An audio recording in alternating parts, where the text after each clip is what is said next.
मैंने मेरे एक स्टूडेंट से पूछा कि अगर शेर का स्त्रीलिंग हुआ शेरनी तो वीर का क्या होगा, तो उसका जवाब था बिरनी। ओके, बहुत इंटरेस्टिंग जवाब था और बहुत फनी जवाब था।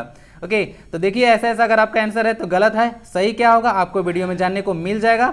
बाकी बहुत सारे लोग ऐसे होते हैं ना कि मतलब जो इंग्लिश मीडियम से आते हैं उनको थोड़ा सा ऐसे तो प्रॉब्लम होता है, जैसे कि किसी को अभी 77, 78 और 69 में अंतर पता नहीं होता है। ओके, 77, 78 और 69 में कौन बड़ा है भी पता नहीं होता है, तो जो सीबीएसई और आईसीएसई बोर्ड वाले हैं उनको थोड़ा सा दिक्कत होता है। ओके, तो देख लीजिए यहाँ से आज सारा डाउट क्लियर करा दूंगा, इंटरेस्टिंग में मैं आपको पढ़ाऊंगा, बोर नहीं होने दूंगा वीडियो के अंत तक। बाकी आप हमारे साथ झारखंड सीजीएल 2022 के पेपर 1 के एग्जामिनेशन के प्रिपरेशन के लिए, जहां पे टॉपिक मैं लिया हूं आज का हिंदी लैंग्वेज से रिलेटेड कुछ कुछ क्वेश्चन। वीडियो का पार्ट नंबर 9 है, इसका पीडीएफ आपको टेलीग्राम पे मिल जाता है।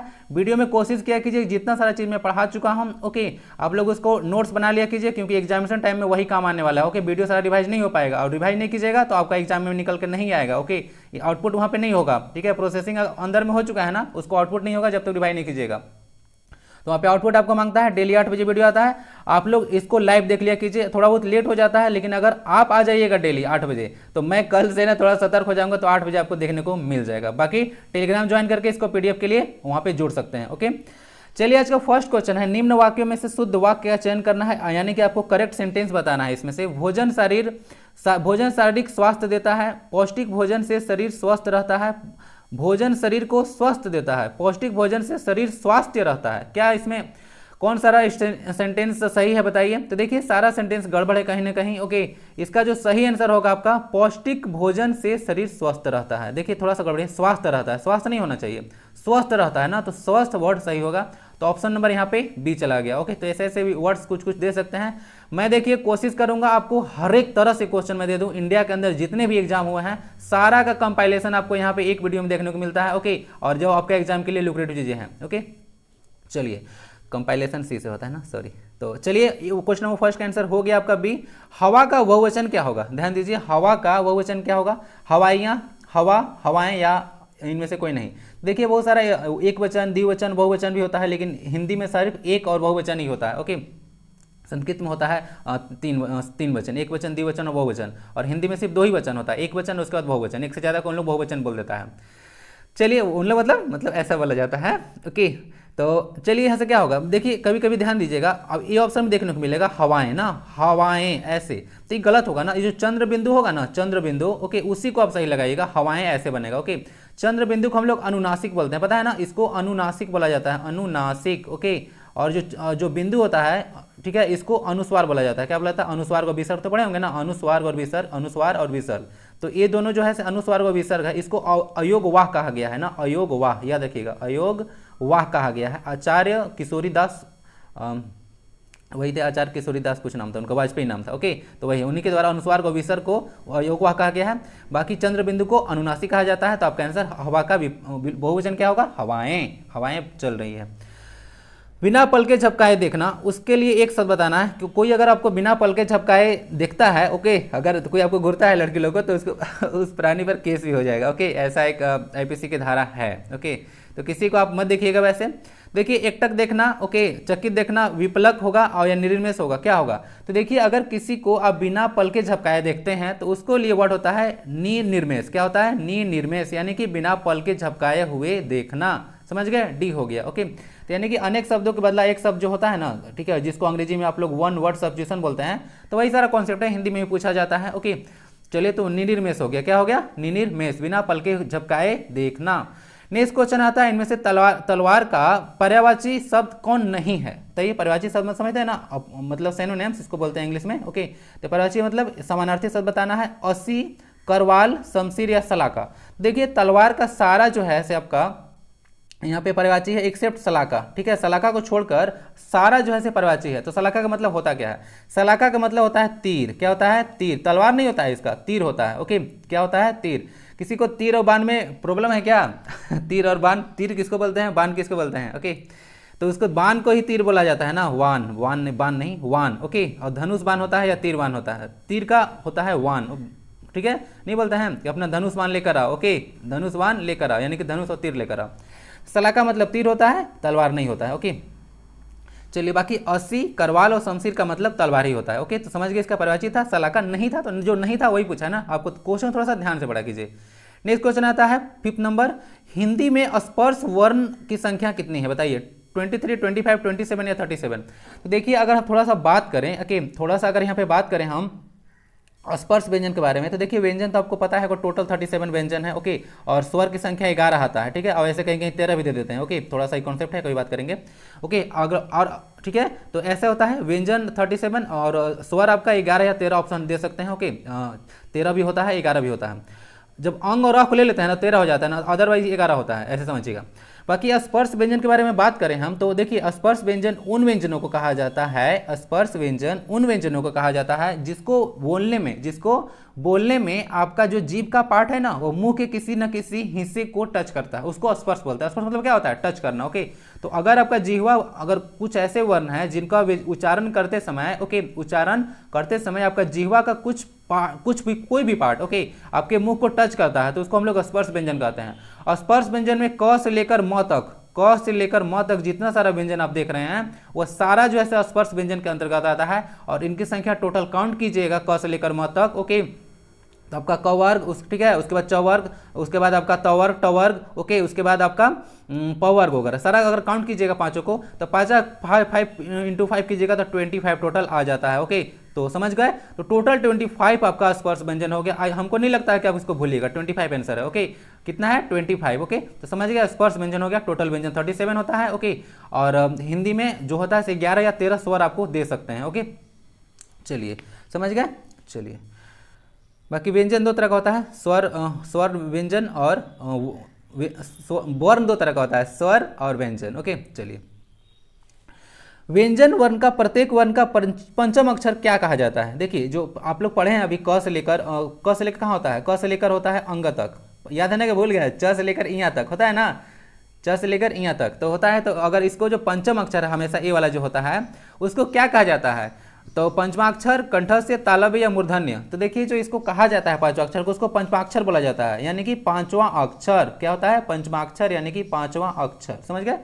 तो यही सारा देख लीजिएगा, व्यंजन मन का हर एक पांचवा अक्षर जो होता है, यानी कि आपका अंग हो गया, इया आ जाएगा, ठीक है, उसके बाद मूर्धन्य ना आ जाएगा, दंत ना आ जाएगा, तो इसको हम लोग क्या बोलते हैं, इसको हम लोग पंचमाक्षर बोलते हैं। पंचम अक्षर, पांचवा अक्षर को पंचमाक्षर बोला जाता है। इजी क्वेश्चन है लेकिन पता होना चाहिए, क्वेश्चन ऐसे ही आते हैं, जिनको नहीं पता होगा उनके लिए बहुत टफ है, ओके, थोड़ा सा ध्यान से कीजिएगा ना, ओके।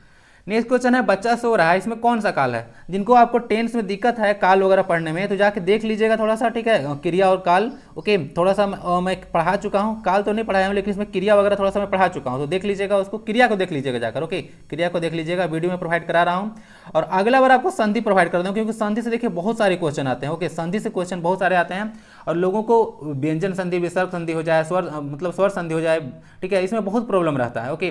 तो यहाँ से तो इसको संधि में प्रोवाइड कराने वाला हूँ, ठीक है, तो इसको आप लोग वेट कीजिएगा थोड़ा सा।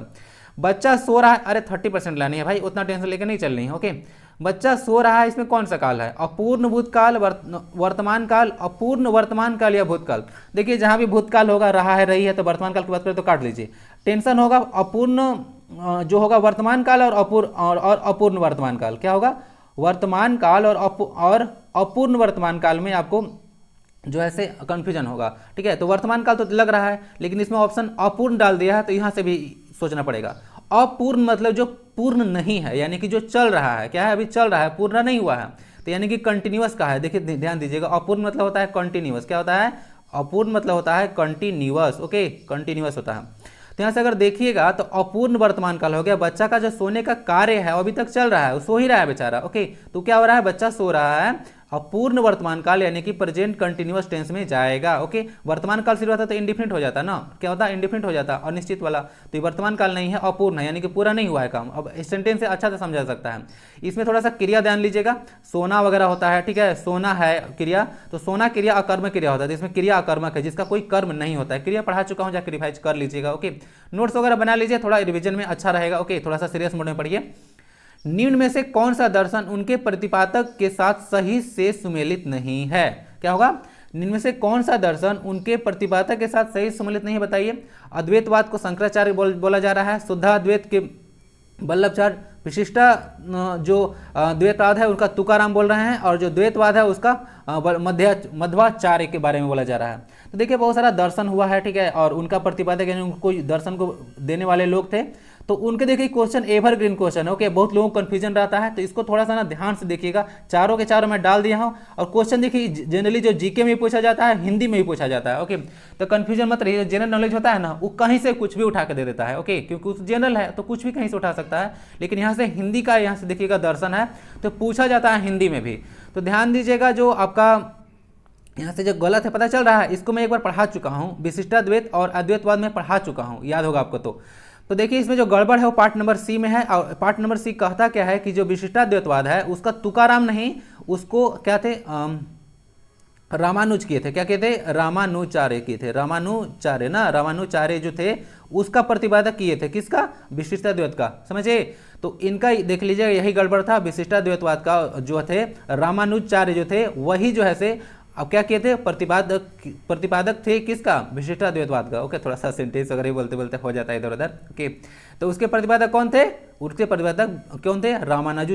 रामानुचार्य थे। ओके, समझ गए? तो विशिष्ट द्वैतवाद का था। ओके, इनसे थोड़ा बहुत चेंज करके मैं पीडीएफ में प्रोवाइड कराता हूँ, तो आपको टेंशन नहीं होगा रिवीजन में। ओके, बाकी तुकाराम एक भक्ति सेंट थे। ओके, तो पता होगा इनके बारे में, तो समझ गए? देख लीजिएगा, बहुत सुपर इंपॉर्टेंट क्वेश्चन है।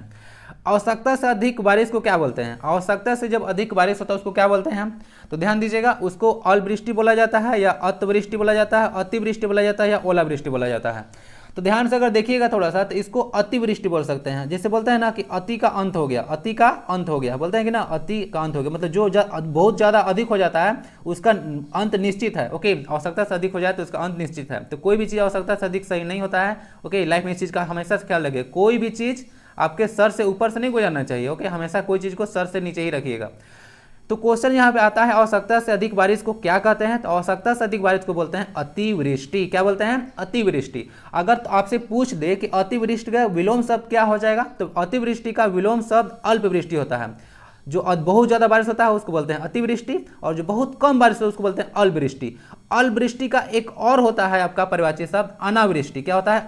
अनावृष्टि ना, अन प्रत्यय लगाकर थोड़ा उसका निगेटिव मीनिंग दिया जाता है, पता है ना आपको? आदर का अनादर, अनादर मतलब उसको आदर नहीं करना, समझते हैं ना? तो इसको अन प्रत्यय लगाकर विपरीतार्थक शब्द जो है से हम लोग बनाते हैं। सॉरी, अना प्रत्यय बोल रहा हूँ ना, उपसर्ग होगा, सॉरी। देखिए बीच मैंने देखिए कभी कभी सिर्फ याद नहीं रहता है। ओके, कुछ बोलना कुछ और चाहता हूँ, बोला कुछ और जाता है। तो अना उपसर्ग लगाकर जो वर्ड बनता है, ओके, तो वहां से उसका अपोजिट मीनिंग देता है, यानी कि विपरीतार्थक शब्द देता है। तो आंसर आपका आवश्यकता से अधिक बारिश हो गया अतिवृष्टि। ओके, और इसका विलोम हो जाएगा अल्पवृष्टि। अल्पवृष्टि का एक और शब्द है जिसको बोलते हैं अनावृष्टि। अना प्रत्यय लगाकर हम लोग किसी अर्थ को उल्टा अर्थ देते हैं। ओके, मतलब उसका उल्टा अर्थ वाले शब्द बनाते हैं। क्लियर?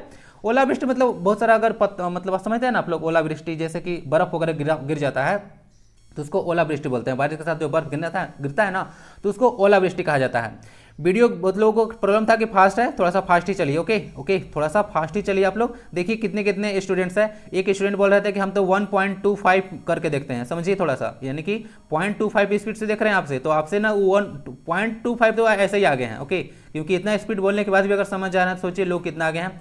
तो आप लोग देखिए कंपटीशन में रहिए, कंपटीशन से बाहर मत रहिए, ठीक है? जो कंपटीशन है उसके अंदर रहिए, बाहर नहीं, ठीक है? नहीं तो इसको छू भी नहीं पाइएगा। इसके अंदर रहिएगा तो कुछ कर पाइएगा। तो उस कंपटीशन में आपको रहना है, कंपटीशन के सर्कल से बाहर नहीं रहना है। तो इसके बाद का हमेशा ख्याल रखिएगा। आंसर आपका सी हो गया। नेक्स्ट क्वेश्चन आता है, त्व प्रत्यय किसमें नहीं लगा है? देखिए त्व प्रत्यय किसमें नहीं लगा है, तो अगर थोड़ा सा ध्यान से देखिए तो क्वेश्चन इजी था। क्या था? इजी था। आपको बस इतना पता जानना चाहता था कि जो प्रत्यय है वो आगे लगता है या पीछे लगता है। देखिए जो त्व प्रत्यय होता है, अभी तुरंत मैं भी तो गड़बड़ कर रहा था अभी। त्व जो है प्रत्यय, प्रत्यय मतलब होता है जो बाद में लगे। क्या लगे? जो बाद में लगता है उसी को प्रत्यय बोला जाता है। तो यहाँ से मातृत्व, ठीक है, में त्व लगा है तो सही है, नारीत्व में लगा है, नेतृत्व में लगा है, तो सब में त्व प्रत्यय से वर्ड बना है।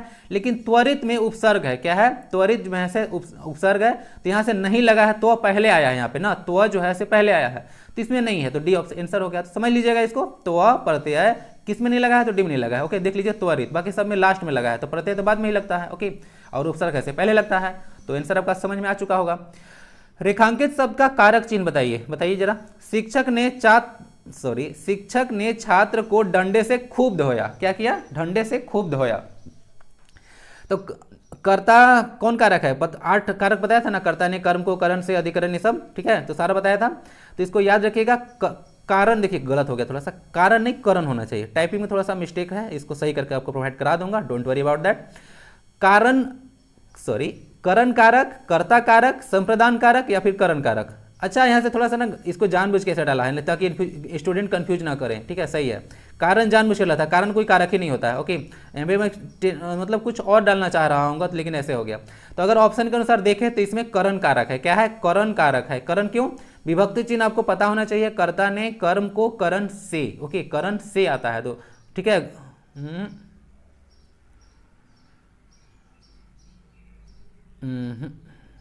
यहाँ पे जो डालना था तो रहा ही नहीं। ओके, तो अच्छा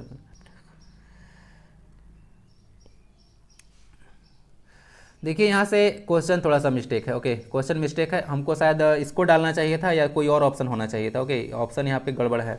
अगर यहाँ पे अगर थोड़ा सा बात करें, शिक्षक ने छात्र को डंडे से खूब दिया, जो छात्र ने को आया होगा, ध्यान दीजिएगा, अगर ये ऑप्शन होगा छात्र को, ओके, तो कर्ता ने कर्म को, तो इसमें कर्म कारक हो जाएगा। क्या होगा? कर्म कारक। ओके, और अगर डंडे से होगा तो इसमें हो जाएगा कर्ता ने कर्म को करण से, तो इसमें कर्ण कारक हो जाएगा, करण कारक। ठीक है, तो ऐसे हो गया। क्वेश्चन थोड़ा सा गड़बड़ है, तो अगर डंडे से यहाँ पे लगाना था, क्वेश्चन थोड़ा सा गड़बड़ है, ऑप्शन यहाँ पे मिस्टेक हो गया है। ओके, तो अगर छात्र को बोला है तो यहाँ पे कर्ता ने कर्म को होगा। क्या होगा? कर्म को। ओके, तो याद रखेगा इसको, कर्म कारक है इसमें ना, छात्र को में कर्म कारक है। ओके, बाकी इसको ऑप्शन में सही प्रोवाइड करा के दे दूंगा। ओके, निम्न वाक्य में एक त्रुटि है, उस भाग को पहचानिए। मैं फिर विचारों में डूब गया। क्या हुआ? मैं फिर विचारों में डूब गया। कौन सा त्रुटि है? किस पार्ट में गड़बड़ी है? ओके, सेंटेंस इंप्रूवमेंट का पार्ट आ गया इंग्लिश में।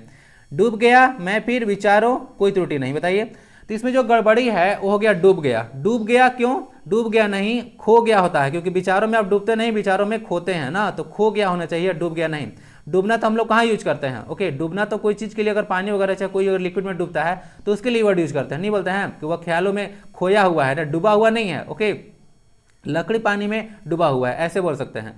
तो गड़बड़ी आपका पार्ट नंबर ए में है, डूब गया की जगह पे आप लोग खो गया लगा दीजिएगा। ओके, आपका आंसर सही हो जाएगा। गजगामिनी, क्या है? गजगामिनी में कौन सा समास है? बताइए जरा। देखिए, समास जो वगैरह है मैं प्रोवाइड करा चुका हूं, थोड़ा सा जाके देख लीजिएगा, आपके लिए बहुत ज्यादा लुक्रेटिव होगा। टेलीग्राम पे मैं समास का देखिए, अगर देखिएगा थोड़ा सा, तो समास को मैं पीडीएफ में बहुत सारा क्वेश्चन भी करा चुका हूं, तो दिक्कत नहीं होगा। समास और संधि दो ऐसे चीज हैं जिनसे क्वेश्चन बनना ही बनना है। ओके, तो ये सुपर इंपॉर्टेंट पार्ट है, जहां भी हिंदी आएगा वहां पूछा जाएगा। समास और संधि बहुत सुपर इंपॉर्टेंट क्वेश्चन है। गजगामिनी शब्द में समास बताइए। तत्पुरुष, ठीक है, द्वंद्व, कर्मधारय या फिर बहुब्रीहि। तो पहचानिए जरा, गजगामिनी में क्या होता है? गज के समान गमन करने वाले, इसका समास वगैरह कीजिए। गज के समान गमन करने वाली, तो इसमें कर्मधारय समास आ जाएगा। क्या आ जाएगा? कर्मधारय समास आ जाएगा। जाके रिवाइज कीजिए थोड़ा सा, गजगामिनी में कर्मधारय समास है। ओके, जैसे बताया था ना, नीलकमल वगैरह सारा। चलिए, नेक्स्ट क्वेश्चन आता है, अनादर में कौन सा उपसर्ग लगा है? बताइए, अनादर में कौन सा उपसर्ग लगा है? अना जोड़ दर, क्या है? दर, आन, अना या फिर अन, तो क्या लगा है? तो देखिए इसमें जो है, ठीक है, सॉरी उपसर्ग है ना, पढ़ते बोल रहा हूं। तो जो इसमें देखिएगा, और थोड़ा सा उपसर्ग जो लगा है वो आपका अन, क्या है? उपसर्ग अन है ना, अन प्लस आदर। क्या है? अन प्लस आदर, आपका अनादर हो गया ना, अन प्लस आदर अनादर। तो यही हो गया आपका उपसर्ग, आपका अन लगा हुआ है, तो देख लीजिएगा अन उपसर्ग लगा हुआ है ना, ध्यान दीजिएगा, इसमें आन नहीं होगा ना, आन नहीं है, आन प्लस नहीं, आन नहीं होगा, अनादर है, अन प्लस आदर अनादर। ओके, चलिए,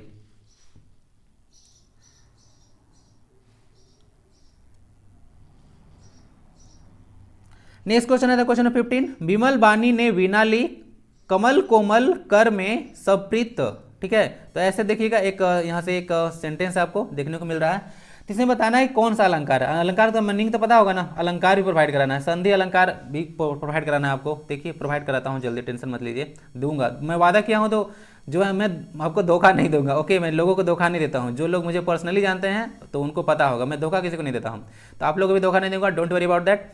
विमल वानी ने वीणा ली, कमल कोमल कर में संप्रीत। ओके, संप्रीत का अर्थ बताइएगा थोड़ा सा, संप्रीत जो है उसका अर्थ बताइए।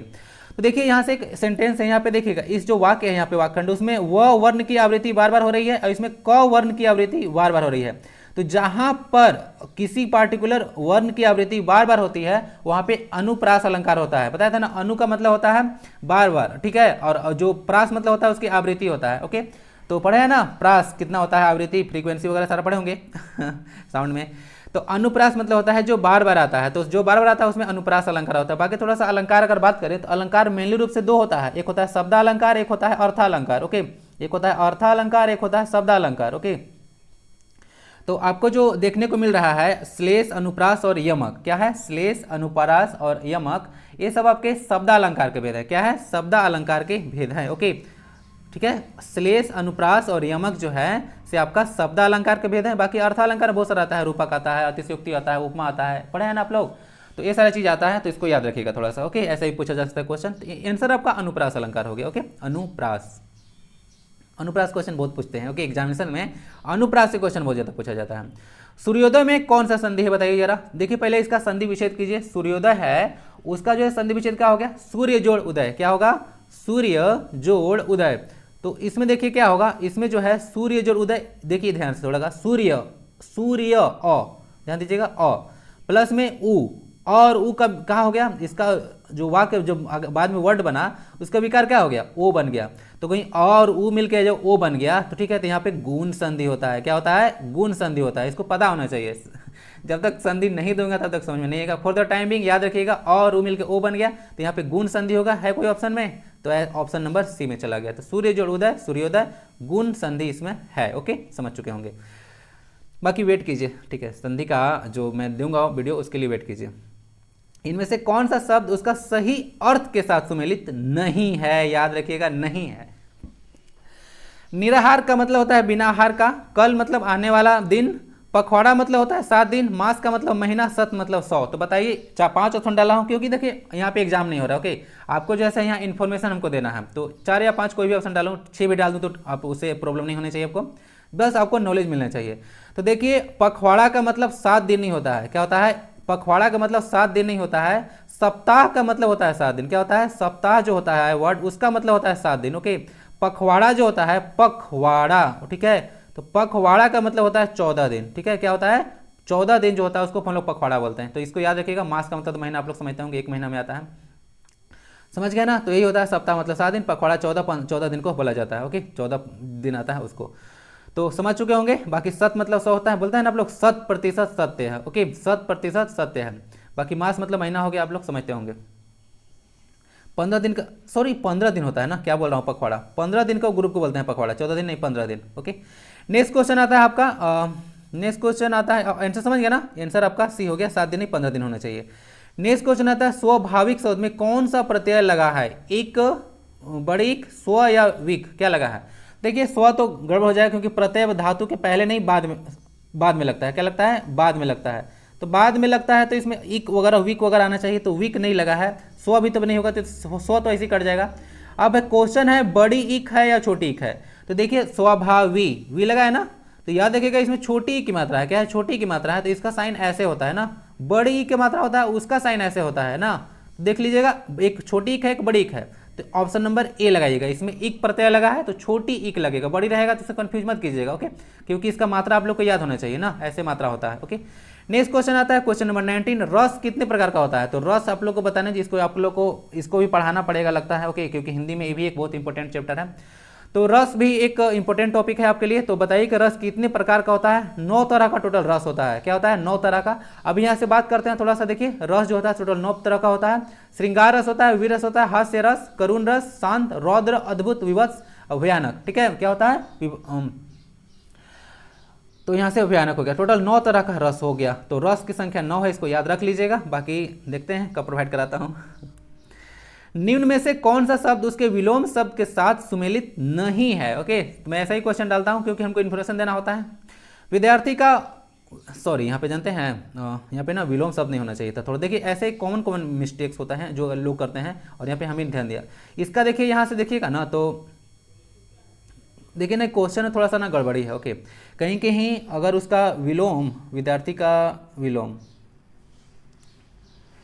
देखिए यहाँ पे ना कोई क्वेश्चन, देखिए हुआ क्या है बताता हूँ आपको। जनरली यहाँ से देखिए ये सब ना स्त्रीलिंग और पुल्लिंग का रिलेशन है। यहाँ पे कृतज्ञ ने यहाँ पे अपोजिट वर्ड है। थोड़ा सा यहाँ पे मिस्टेक है, क्वेश्चन मेरे द्वारा मिस्टेक किया गया है। ओके, तो चलिए बाकी थोड़ा सा इसको देख लेते हैं। क्वेश्चन नंबर अगर यहाँ पे विलोम नहीं ना, अगर स्त्रीलिंग डालें, ठीक है, स्त्रीलिंग डालें, थोड़ा सा देखिएगा। देखिए मैं चाहता तो इसको स्किप कर सकता था, ठीक है, चाहता तो मैं स्किप कर सकता था इसको, लेकिन देखिए जो सही है वह सही है। ओके, अगर मैं यहाँ पे गलत किया हूँ तो पता होना चाहिए, लेकिन देखिए ये सब एक अनएक्सपेक्टेड है, बनाते समय उतना ध्यान नहीं रहता है। ओके, लेकिन पता है विलोम का मतलब होता है उल्टा अर्थ वाले। अब इसका स्त्रीलिंग पुल्लिंग अलग होता है। जैसे राजा का विलोम होता है रानी, लेकिन उसका उल्टा शब्द प्रजा होता है। तो देखिए विलोम शब्द में कृतज्ञ और कृतज्ञ जाएगा, आपको मालूम होगा, लेकिन सारा स्त्रीलिंग है। तो आपको क्वेश्चन को मैं स्त्रीलिंग बना देता हूँ ना, स्त्रीलिंग बनाता हूँ, ऑप्शन यहाँ पे मैं वहाँ पे चेंज कर दूंगा, जब मैं आपको PDF दूंगा तो वहाँ पे चेंज कर दूंगा। तो विलोम का जो आपका देखने को मिलेगा, ओके, वह यहाँ पे स्त्रीलिंग शब्द पढ़िए आप, निम्न में से कौन सा शब्द उसके स्त्रीलिंग शब्द के साथ सुमेलित नहीं है। अब यह क्वेश्चन हुआ आपका। अब पढ़िए ऑप्शन आप 3 है, 4 ऑप्शन को हटा दिए क्योंकि यह उल्टा शब्द है, स्त्रीलिंग शब्द नहीं है। चाहता तो ऑप्शन को हटा सकता था, ठीक है, मतलब डिस्कस नहीं कर सकता था, लेकिन डिस्कस करना यहाँ पे सही रहेगा क्योंकि अंडरस्टैंडिंग आप लोग के अंदर होने चाहिए। सारे 25+ है, कोई बच्चा यहाँ पे नहीं है तो आप लोग को बेवकूफ नहीं बना सकता है, आई नो इट वेल।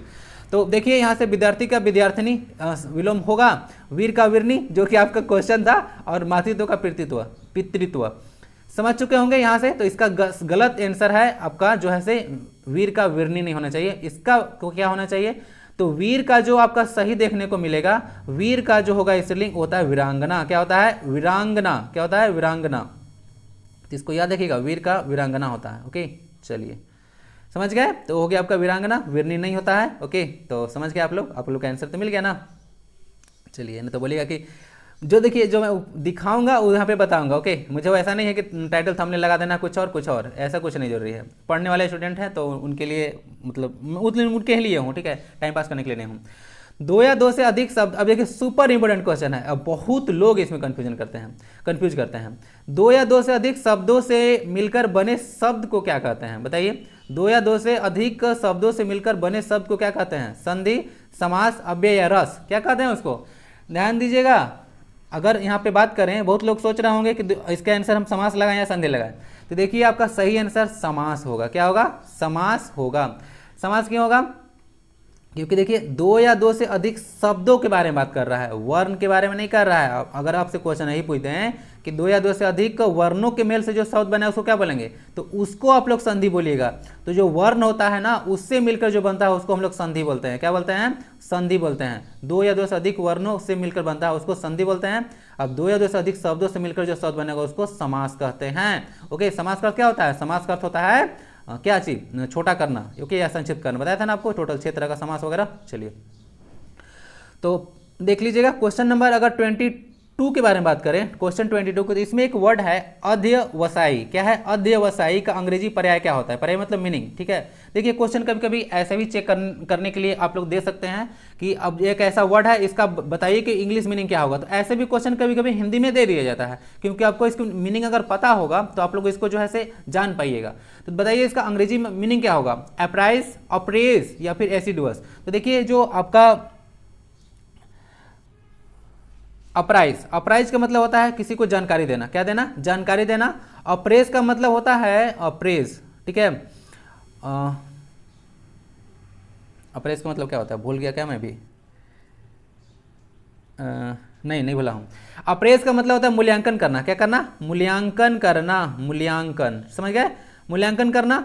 और एसिडुअस का मतलब होता है हार्ड वर्किंग। क्या होता है, हार्ड वर्किंग, यानी कि बहुत ज्यादा मेहनती। ओके एसिडुअस ना एसएससी के एग्जाम में देखिएगा निकाल के बहुत ज्यादा क्वेश्चन पूछाएगा एसिडुअस का मीनिंग, उसका मतलब हार्ड वर्किंग रहता है। तो देखिए जो अध्यवसायी होता है ना उसका मतलब होता है बहुत ज्यादा मेहनती। क्या होता है, बहुत ज्यादा मेहनती, यानी कि हार्ड वर्किंग। तो इसको याद रखिएगा ना, क्या होगा, इसको याद रखिएगा। एसिडुअस मतलब होता है हार्ड वर्किंग, मेहनती, इसी को हिंदी में अध्यवसायी बोला जाता है। क्या बोला जाता है, अध्यवसायी, समझ गए। बाकी अप्राइज मतलब क्या बताया था, अप्राइज मतलब किसी को सूचित करना या फिर जानकारी देना, ठीक है। इसके साथ साथ मैं कल इंग्लिश में क्वेश्चन में डिस्कस किया था ना कि अप्राइज के साथ प्रीपोजिशन ऑफ लगता है, तो वही होता है जानकारी। और हाँ, जानकारी से आपको एक चीज याद आया ना, अब मैं सोच रहा हूं कि वीक में 2 दिन आपका जो है ना स्पेशल क्लास करूं, 2 दिन स्पेशल क्लास करूं। तो वह स्पेशल क्लास आपका मैं सोच रहा हूं कि आपका एक थर्सडे को करूं और एक संडे को करूं। ओके स्पेशल क्लास थर्सडे और संडे को करूं, उसमें मैं इंग्लिश और हिंदी से रिलेटेड मैं टॉपिक प्रोवाइड करा दूं, ठीक है, हिंदी और इंग्लिश से रिलेटेड टॉपिक प्रोवाइड करा दूं।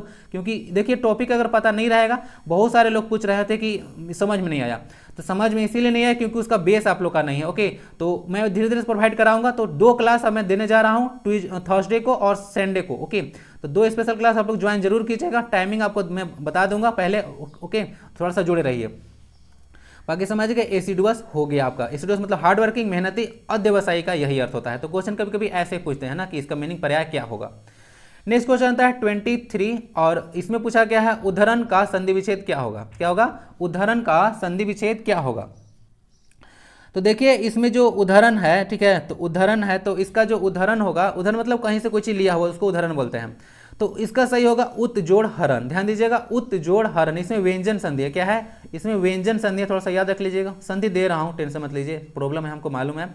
उत प्लस हरण उदाहरण आएगा, ठीक है, कहीं से लिया हो, उसको व्यंजन संधि बोला जाता है, मतलब इसमें व्यंजन संधि है। बाकी देखिएगा थोड़ा सा ना, इसमें हलंत नहीं है, तो हलंत होना चाहिए, हलंत नहीं रहेगा, इस लाइन को हलंत बोला जाता है। ओके, तो हलंत नहीं रहेगा तो आंसर नहीं होगा ना, गड़बड़ हो जाएगा, तो उत जोड़ हरण होना चाहिए। तो बाकी सारा देख लीजिएगा,